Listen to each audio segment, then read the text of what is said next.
ബി.ജെ.പിയിലേക്കുള്ള ഒഴുക്ക് പത്മജയിൽ തീരുന്നില്ല.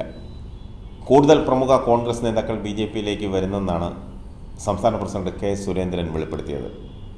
പ്രധാനമന്ത്രി നരേന്ദ്രമോദിയുടെ കേരള സന്ദർശനത്തിന് മുന്നോടിയായി സംസ്ഥാനത്തെ പ്രമുഖ കോൺഗ്രസ് നേതാക്കൾ മാത്രമല്ല, ഇടതുമുന്നണിയിൽ നിന്ന് വരെ ബി.ജെ.പിയിൽ ആളുകൾ ചേരുമെന്നാണ് സുരേന്ദ്രൻ പറയുന്നത്.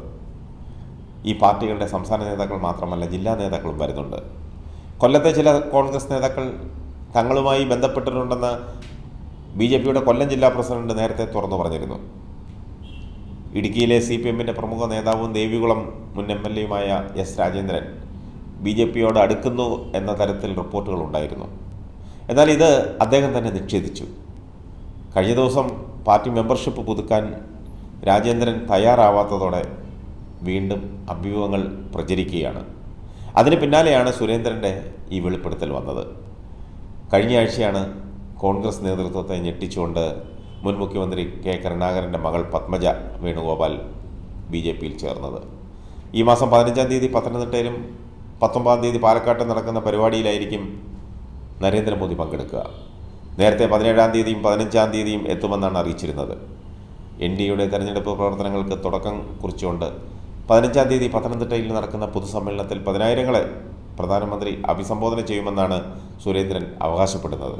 19-ാം തീയതി രാവിലെ 10 മണിക്ക് പാലക്കാട് ഗവൺമെൻറ് മോഡൽ സ്കൂൾ പരിസരത്ത് നിന്ന് കോട്ട മൈതാനം 5 വിളക്ക് വരെ പ്രധാനമന്ത്രി നരേന്ദ്രമോദി റോഡ് ഷോ നടത്തുമെന്നും ബി.ജെ.പി നേതാക്കൾ അവകാശപ്പെട്ടു. സുരേന്ദ്രൻ പറഞ്ഞതനുസരിച്ചാണെങ്കിൽ പല ജില്ലകളിലെയും കോൺഗ്രസ് നേതാക്കൾ ബി.ജെ.പിയിലെത്തും. ആരൊക്കെയാണെന്ന് കാത്തിരുന്ന് കാണാം. ഏതായാലും ഒരു കാര്യം ശരിയാണ്, ചാണകം ചവിട്ടാൻ കാത്തിരിക്കുന്ന കോൺഗ്രസ്സുകാർ അധികാരത്തിൻ്റെ അപകർഷണത്തിനായി വായിൽ വെള്ളമൂറി നടക്കുന്നവരാണ്.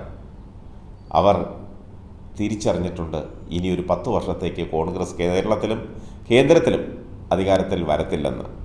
അധികാരമില്ലാതെ കോൺഗ്രസ്സുകാർക്ക് എത്ര നാൾ പിടിച്ചു നിൽക്കാനാകും?